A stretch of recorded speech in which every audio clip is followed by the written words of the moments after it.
And welcome back. It's Peter Eto'o and my good friend Rob Moore back again, saying it like it is. And hopefully you've enjoyed the shows. We're loving it. We're having fun. Hopefully you're having fun. Don't forget, please, to like and subscribe. It's what keeps us going. Rob, a little while ago, a great story, and no one's really taken it to task, and I think we should, because it's a sad story with possibly a happy ending. And it's a story I think that's epitomized with footballers all over the world, a large section of them anyway, and I think you're best positioned to actually discuss this, and I think we may have opposite views on this, but that'll be interesting. Emile Baron, who played for Hellenic in South Africa initially, and then he got a great move to Lillestrøm. I'm not sure if you were involved in that move to Lillestrøm, but he was one of the first goalkeepers in particular to do well. Then came back to South Africa, and he played for Chiefs, he played for Wits, he may have played for SuperSport as well, I can't remember. But unknown to most of us, well, he actually got a bad injury, and unknown to most of us, he had bad times and basically, kicked out of home. And an incredible story. The fans of Lillestrøm heard about this from a TV show, I think, and actually put together 2 million rand. They themselves got together 2 million rand and are either about to or have donated him 2 million rand to help him get back on his feet. And so it's a hell of a story. It's a player who came from a tough background, had, let's call them social problems. He had a drug problem and a drink problem, I believe, early on in his career. I think he sorted it out at Lillestrøm. But when he came back to South Africa, I know the drink problem still existed, and he got injured. So he had an incredible career from the tough back streets to a high level in Europe and the highest level in South Africa, played for Bafana as well, and was a top keeper. And now, bad times, really tough times, and apparently very thin and not looking that healthy. Yet he's been given this 2 million lifeline. Is he lucky? Is he unlucky? This is the story of the year all the time. You deal with players from South America, Africa, the Victor Manyamas, etc., etc. Is this a typical story? Peter, is it surprising? No. Is it sad? Of course, yes. Okay. I mean, you look at football, and football also is no different to other major sports. I mean, just not so long ago, Wes Brown, you remember him, big defender of Man United, 15 years. At the height of his career at that time, reportedly earning over £50,000 a week. We're talking about 1 million rand a week, being declared bankrupt in the last week in court. Okay, you look at there's a whole list: Brad Friedel, David James, Paul Merson, Jermaine Pennant. There's a long list of players that go on and on that have post-football career unfortunately become bankrupt. It's a sad story, but even the estimates vary, but between 40 to 60% of Premier League players are reportedly ending up bankrupt within 5 years or 10 years of their football career ending. That's incredible. Seriously? Yeah, that's incredible. But is it unique to football? No, because I've seen reports where NFL players, American football, one report in around 10 years ago said 78% of NFL players ended up bankrupt or with financial stress within 2 years of retirement of the game. And 60% of NBA players lost all their money within 5 years. So it's incredible. And why is this happening? Okay. Lifestyle. It's beyond belief. It's beyond belief. It's beyond belief. Well, you ask yourself, how did Mike Tyson go through $400 million? It's what is it? It's lifestyle. It's watches. And when we talk about watches, we talk about guys buying watches for £100,000, talking about cars, not one, maybe 13, Right. Samuel Eto'o loved cars. I think when he was playing at Barca, he had more than 10 cars at one stage. But he's not bankrupt today. No, he's not bankrupt. He's done all right for himself. But, impressing, trying to keep up with their teammates. Footballers don't like to be perceived to be weak or don't like to be perceived to be, I can't afford this. Too much ego, too much bravado. So they buy it. So the player walks. Let me go to the jugular. What's the agent's role in this? Well, I say this. People say, well, the guy ended up bankrupt. He couldn't have been looked after well off the field. I differ. I say there's a good chance he was advised what to do, but he chose to ignore it. That's my experience.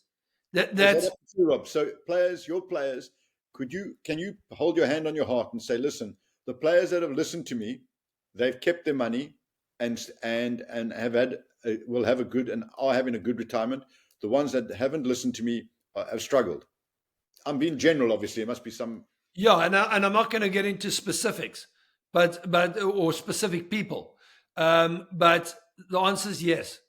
For the ones that listened, life after football has been okay.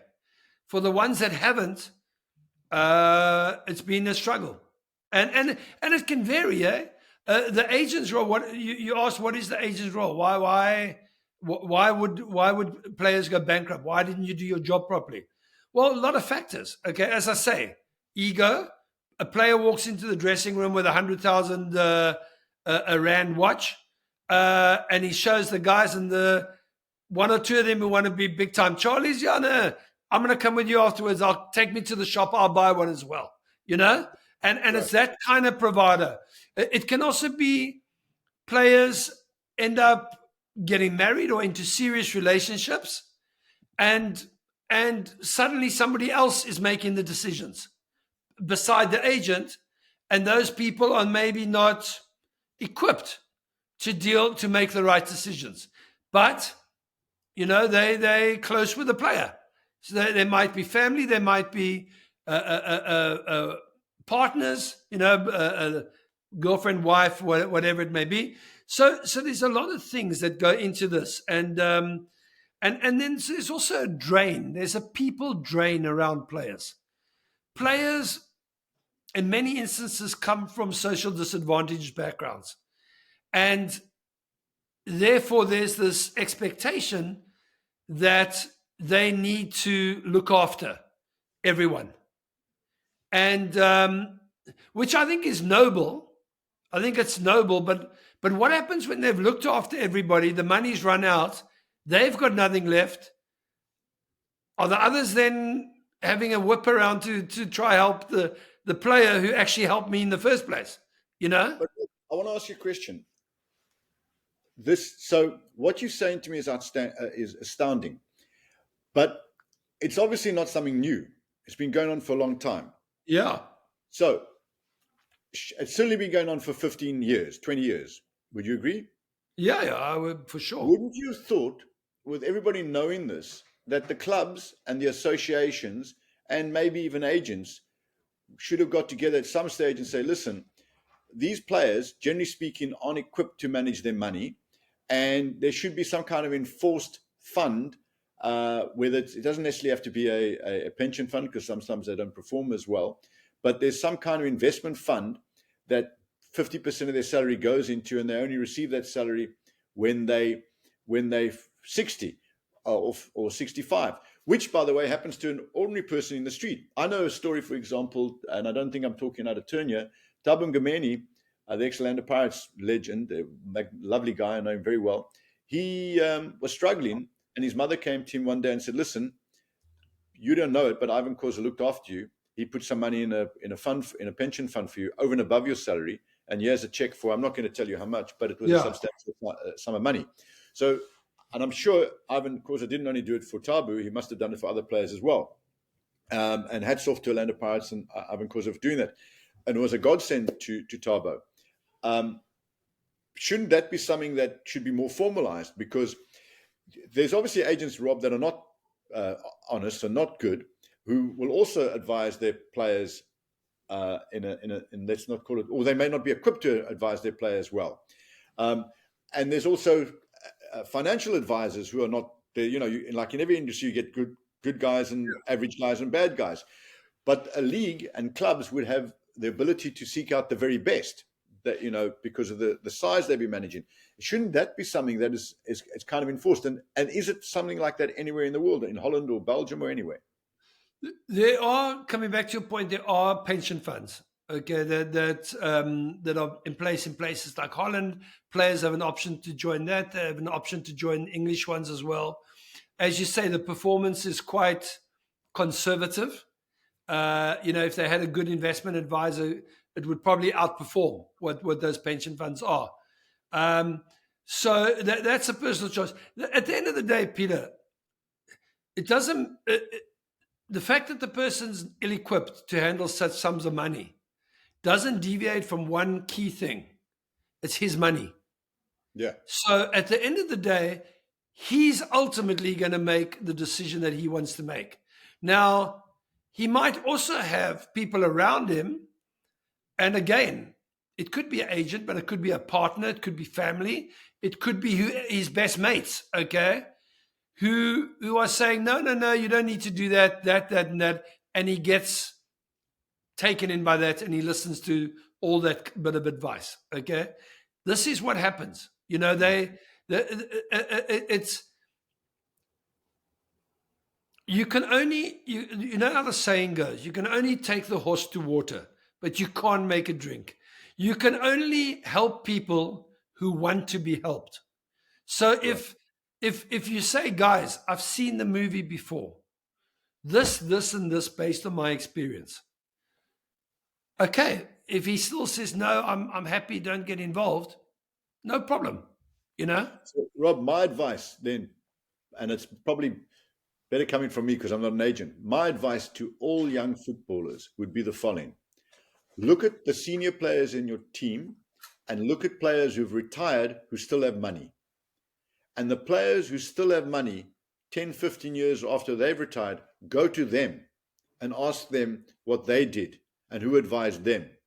And that's the person you want as your agent or as your advisor.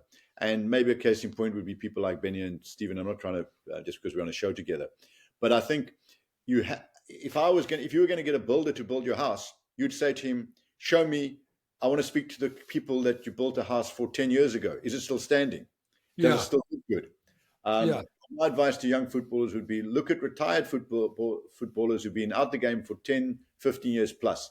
And if their lifestyle is still good, they will give you good advice because they'll say, use this agent or use this financial advisor, or this is what I did.